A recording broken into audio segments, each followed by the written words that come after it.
La finale Ligue des Champions contre l'Atlético Madrid, je l'ai regardé. J'ai regardé aussi la finale du Real Madrid contre Liverpool. Donc c'est sûr qu'à partir du moment où tu mets les pieds dans la Ligue des Champions, tu te donnes à fond pour remporter parce que l'objectif c'est de gagner.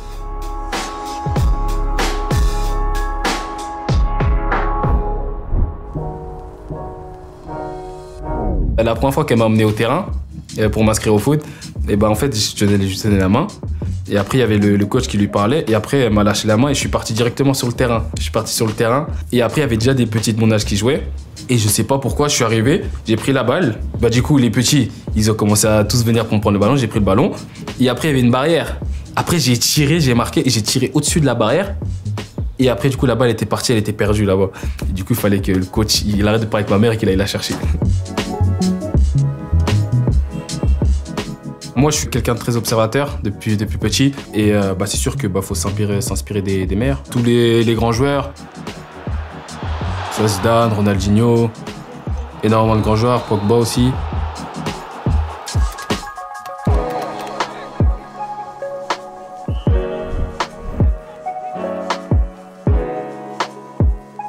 Je me souviens, j'étais au foot et après il y avait mon coach Nicolas Martinet qui m'avait dit que j'allais faire un match avec le Stade Rennais contre Laval.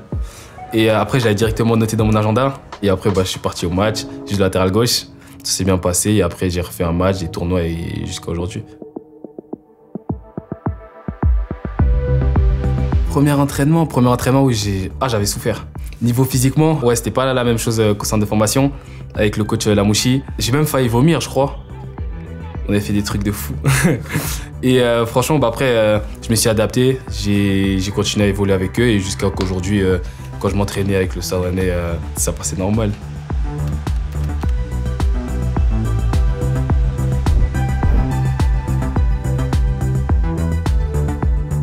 C'était l'un de mes premiers matchs en pro. Après, c'est sûr qu'on s'était bien préparé la semaine avec le Stade Rennais pour jouer face au PSG. Après le match, j'ai vu que je recevais des messages de fous. Même mes parents m'ont félicité. Le lendemain, les autres, ils me disaient c'est un truc de fou ce que t'as fait. Après, c'est sûr que sur le moment, je me rendais pas compte.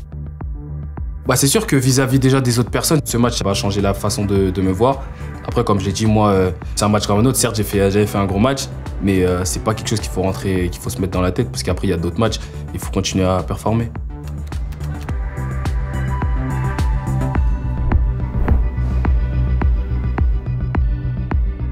La première fois qu'on a su que le Real Madrid était sur nous, sur moi du coup, c'était mon agent qui était venu chez moi. C'était vers la toute fin de mercato. Avec mes parents, on n'a pas forcément sauté de joie parce que on savait que dans le monde du foot, rien n'est sûr. Et tant qu'il n'y a pas quelque chose de concret, on a quand même calmé notre joie. Mais après, quand on a vu que c'était sûr, on a tous sauté de joie. Et c'est un club que tout le monde aimerait jouer. Après, c'est sûr que là, à partir du moment où tu signes, tu sais que tu passes dans une autre dimension.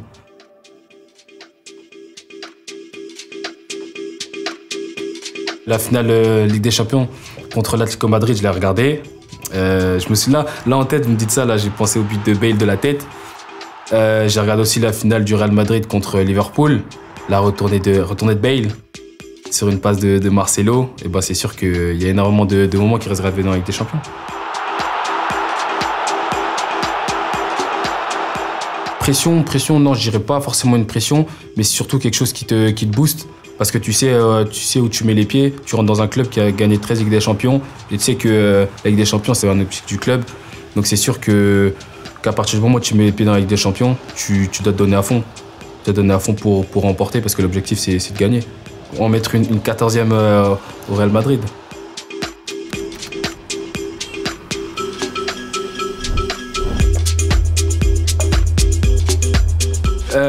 Je pense que la première leçon déjà quand tu apprends quand tu es footballeur, c'est que c'est impitoyable et que tu peux être en haut et descendre très vite.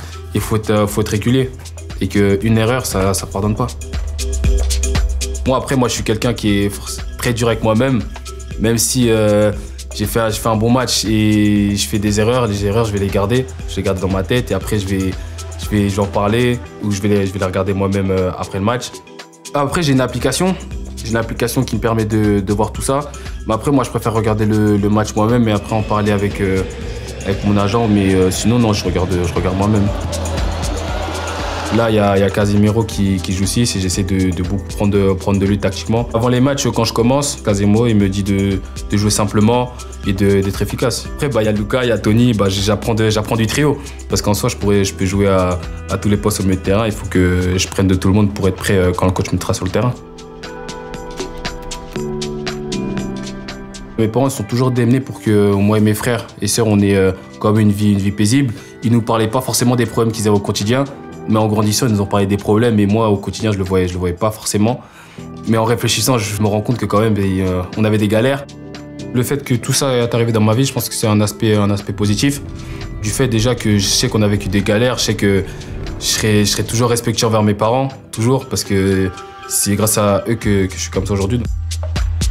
J'espère qu'ils se souviendront de moi en tant qu'une personne qui lâche pas, qui est toujours là, une bonne personne et déjà pour une personne qui a remporté énormément de trophées, un très bon footballeur, un footballeur qui joue avec l'amour du maillot et qui marquait coup de but, coup de passe D.